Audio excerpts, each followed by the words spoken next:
வனஜாட்சி அப்படிங்கிற காட்டுல சீச்சு அப்படிங்கிற காக்கா இருந்துச்சு. சீச்சு காக்கா ரொம்பவே பிசனாரி. அதுக்கு அதிகமா பணம் சம்பாதிக்கணும்னு ஆசை இருந்துச்சு.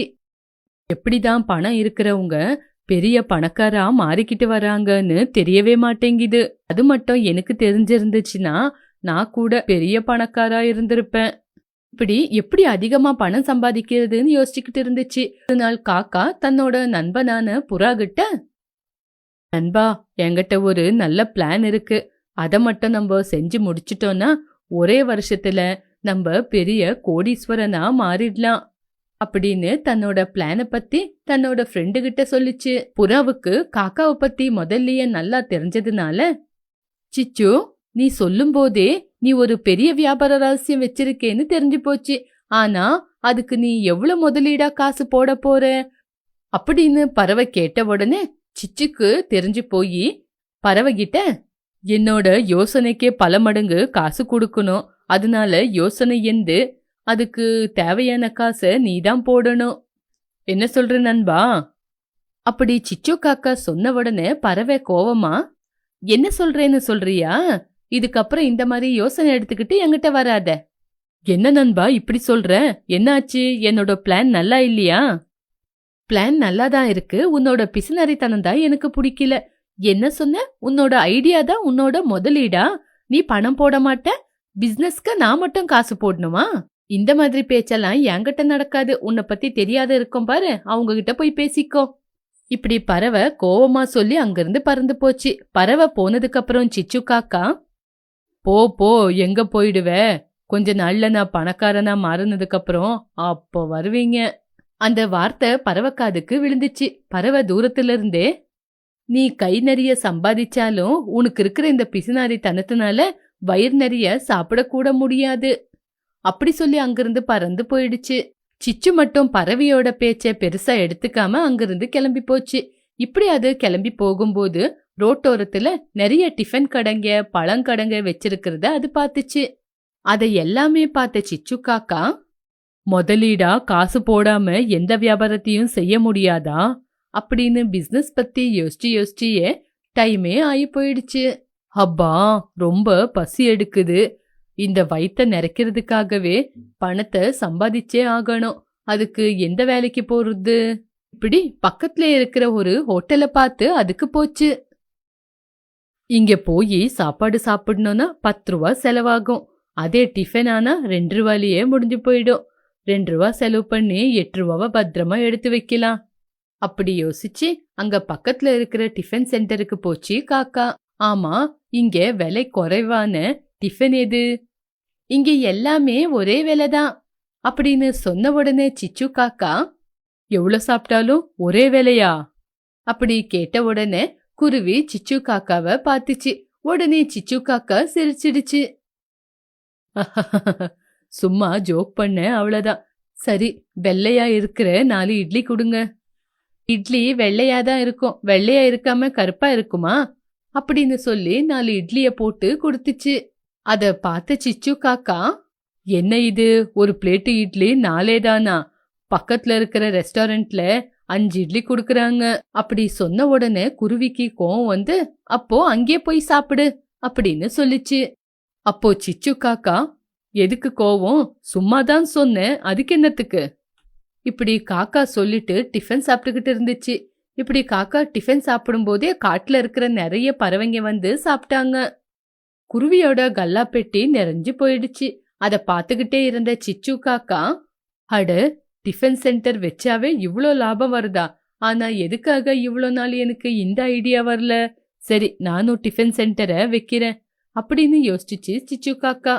இப்படி சிச்சு காக்கா பிசினஸ்க்கு தேவையான பொருளுங்களை, எந்த பொருளுங்க குறைவா இருக்குன்னு அப்படின்னு பார்த்து பார்த்து அந்த பொருளுங்களை வாங்கி வச்சுச்சு. ஒரு குருவி வேலைக்காக சிச்சு காக்காவை பார்க்க வந்துச்சு. சிச்சு காக்கா, நீங்க கடை ஆரம்பிக்கிறீங்கன்னு தெரிஞ்சிச்சு. உங்க ஹோட்டல்ல எனக்கு ஏதாவது வேலை கிடைக்குமா அப்படின்னு குருவி கேட்ட உடனே சிச்சு காக்கா, ஆமா, நான் ஹோட்டலை ஆரம்பிக்கிறேன். ஆனா உன்னை வேலைக்கு வச்சுக்கிட்டா உனக்கு சம்பளம் எதுவும் கொடுக்க முடியாது அப்படி சிச்சு காக்கா சொன்ன உடனே குருவி யோசிச்சு, காக்கா, எனக்கு பணம் வேண்டாம், 3 நேரம் சாப்பாடு போட்ட போதும். அப்படி சொன்ன உடனே சிச்சு காக்கா மனசுக்குள்ள யோசிச்சு, ஆஹா, என் கடைக்கு இந்த மாதிரி ஒரு ஆளு வந்து மாட்டிக்கிச்சு. எப்படியோ இந்த ஹோட்டல்ல நிறைய பொருளுங்க பேலன்ஸ் ஆகும், அதையே கொடுத்துட்டு கணக்க முடிச்சிடுறேன். இப்படி சிச்சு காக்கா அந்த கிளிக்கு தன்னோட ஹோட்டல்ல வேலை கொடுத்துச்சு. மறுநாள் காலையில சிச்சு காக்கா கிளிய சீக்கிரமா எழுப்பி, குருவி சீக்கிரமா எந்திரு, டைம் ஆயிடுச்சு, டிஃபன் செய்யணும் அப்படின்னு சிச்சு காக்கா சொன்ன உடனே குருவி கூட சீக்கிரமா எந்திரிச்சு பெரிய பெரிய இட்லிய செஞ்சிச்சு. அத பார்த்த சிச்சு காக்கா, குருவி என்ன இது இந்த சைஸ்ல இட்லிய செஞ்சா 2 நாள்ல கடைய மூடிட வேண்டியதுதான். அந்த வார்த்தையை கேட்டு குருவி பயந்து போய், என்ன என்ன ஆச்சு, எதுக்காக என்ன பார்த்து அப்படி சொல்றீங்க? அப்படி கிளி கேட்ட உடனே காக்கா கிளி செஞ்சு வச்சிருக்கிற இட்லிய காட்டி, என்னது இது, இவ்வளோ பெரிய சைஸ்ல இட்லி பண்ணா இத 2 ரூபாய்க்கு விற்க முடியுமா? இப்படி வித்தா எனக்கு நஷ்டம் வந்து சேர்ந்துரும். என்ன சிச்சு காக்கா அப்படி சொல்றீங்க? நான் எதுக்கு உங்களுக்கு நஷ்டத்தை கொண்டு வர போறேன்? எல்லா ஹோட்டல்லையும் இட்லி இந்த சைஸ்ல தானே இருக்கும். நீ சொல்றது உண்மைதான், எல்லா ஹோட்டல்லையும் இட்லி இந்த சைஸ்ல தான் இருக்கும். ஆனா இந்த ஹோட்டல்ல இப்படி இருக்க கூடாது அப்படி சொல்லி காக்கா சின்ன பட்டன் சைஸ்ல இட்லிய செஞ்சிச்சு. அத பார்த்த கிளி, சிச்சு காக்கா என்ன இது, இவ்ளோ சின்ன சைஸ்ல இட்லி செஞ்சிருக்க, இவ்ளோ சின்ன சைஸ்ல நீ இட்லி செஞ்சா யாராவது வந்து சாப்பிடுவாங்களா? நான் இல்ல, நீயே உன் ஹோட்டலுக்கு நஷ்டத்தை கொண்டு வர அப்படி கிளி சொன்ன உடனே காக்கா ரொம்ப கோவமா, என்னது, நான் நஷ்டத்தை கொண்டு வரேனா? வேலைக்கு வந்ததுக்கு அப்புறம் வேலைக்காரங்களா மட்டும்தான் இருக்கணும். அப்போ கிளி தனக்குள்ளத்தானே, நீயும் உன்னோட பிசுனாரியும் அப்படி அதோட வேலைய அது செஞ்சுக்கிட்டு இருந்துச்சு. இப்படி அந்த ஹோட்டலுக்கு நிறைய பறவைங்க சாப்பிட வந்துச்சு. அந்த பறவைங்க அந்த இட்லிய பார்த்து, என்ன இது, இந்த இட்லி சைஸ் ரொம்ப சின்னதா இருக்கு, ஆனா விலை மட்டும் மத்த கடைங்க மாதிரி இருக்கு அப்படின்னு கேட்ட உடனே சிச்சு காக்கா, இது மாமூலி இட்லி இல்ல, இது பேரு சிட்டி இட்லின்னு சொல்லுவாங்க. இந்த சுத்து வட்டாரத்துல இந்த மாதிரி ஒரு இட்லிய யாருமே தயாரிக்க மாட்டாங்க.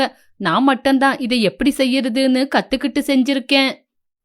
இப்படி காக்கா அந்த பட்டன் சைஸ்ல இருக்கிற இட்லிய சிட்டி இட்லின்னு பேரு வச்சு வித்துக்கிட்டு இருந்துச்சு. புதுசா இருக்கறனால நிறைய பறவைங்க அந்த சிட்டி இட்லிய சாப்பிட வந்துச்சுங்க. இப்படி அந்த பிசுனாரி சிச்சு காக்கா அதோட பிசுனாரி தனத்தினால நிறைய லாபத்தை சம்பாதிச்சுச்சு. ஆனா ஒரு நாளும் கிளிக்கு சம்பளம் கொடுக்கவே இல்ல. என்ன சிச்சு காக்கா, லாபம் வந்தா சம்பளம் கொடுக்கறேன்னு சொன்னீங்க, ஆனா இப்போ உங்க கைக்கு நிறைய லாபம் வந்துச்சுல, எதுக்காக எனக்கு சம்பளம் கொடுக்கல? அப்படி கேட்ட உடனே காக்கா கோவமா, உனக்கு சாப்பிடுறதுக்கு 3 நேரம் சாப்பாடு குடுக்கறேன் தானே, இருக்கிறதா இருந்தா இரு, இல்லனா போயிட்டே இரு அப்படின்னு சொல்லிச்சு. இப்படி கிளி காக்கா மேல கோவப்பட்டுக்கிட்டு அது கூட சிச்சு காக்கா மாதிரியே குட்டி சைஸ்ல இட்லி செஞ்சு சிட்டி இட்லி வியாபாரம் பண்ணிச்சு. காக்காவை விட கிளியோட இட்லி டேஸ்டா இருந்ததுனால எல்லா பறவைங்க அங்க வந்துச்சுங்க. இப்படி காக்கா எந்த பிசுனாரி தனத்தினால லாபத்தை சம்பாதிச்சுச்சோ அதே பிசுனாரி தனத்தினால நஷ்டப்பட்டு நின்னுச்சு.